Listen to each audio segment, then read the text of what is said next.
Here are today's top news stories and why they matter. We begin in Uganda, where opposition leader Bobi is calling on citizens to protest the results of last week's election, which granted President Yoweri Museveni a 7th term in office. Wine, whose real name is Robert Chagulani Setamu, says he's gone into hiding after the military allegedly raided his home on the orders of the Chief Defense Force, Muhoozi Kainerugaba. Speaking in an exclusive interview with DW Sela Oneko, Wine said he does not intend to challenge the election outcome in court, arguing that Uganda's judiciary serves the interests of the government. We don't trust the courts in Uganda. The courts in Uganda are all serving the system, they're all serving the regime. Just today, as we speak, a new Chief Justice has just been appointed by Museveni. Today, now he's appointing a new Chief Justice to adjudicate a case where he is petitioned against. And the courts in Uganda have been part of the decay for a long time. So we see no hope and we have no confidence in the court system. Our confidence is in the people of Uganda, and we've called upon the people of Uganda to defy the regime, to practice all manner of protests, including civil disobedience, for as long as it's non-violent and it's legal. Do you plan to stay in hiding indefinitely, or? No. I'm not going to stay in hiding.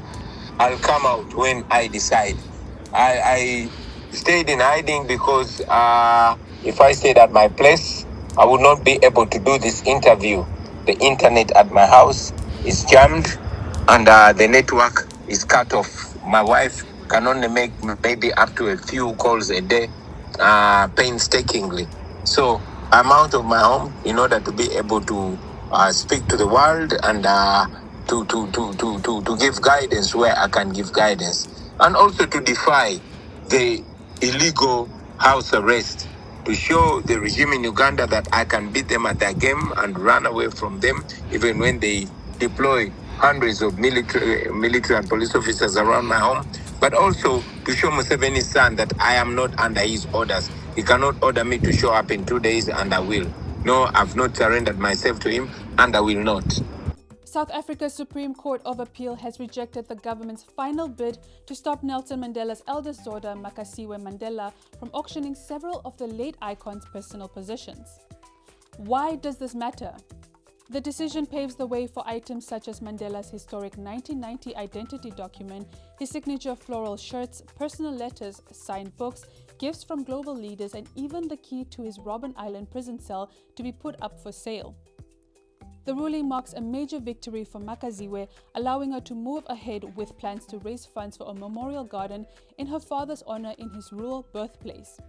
It also brings closure to a legal dispute that has stretched nearly 4 years and sparked a national debate over heritage, ownership, and legacy. The South African Heritage Resources Agency, the Department of Sports, Arts and Culture, and the Robben Island Museum had taken the matter to the Pretoria High Court in 2022, arguing that the artifacts are integral to the country's national heritage and should remain preserved for future generations rather than sold to private buyers. And finally, Guinea-Bissau has suspended a US-backed study on administering hepatitis B vaccine to newborns, pending an urgent ethical review. The country's health minister disclosed that the 6-member ethics committee had never convened before granting its approval. The project is structured as a randomized controlled trial in which some infants receive the hepatitis B vaccine at birth while others do not. Researchers intend to monitor the children for mortality, illness, and long-term developmental outcomes. Critics say the study is unethical because it withholds a proven vaccine from newborns who face a high risk of infection.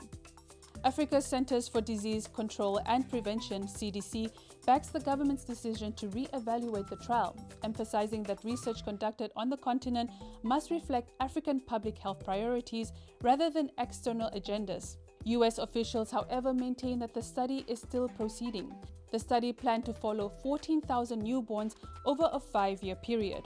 That's all we have for you today. Don't forget to like, share, and subscribe to our channel, DW Africa. I am Okeri Ngushinado. Thanks for watching.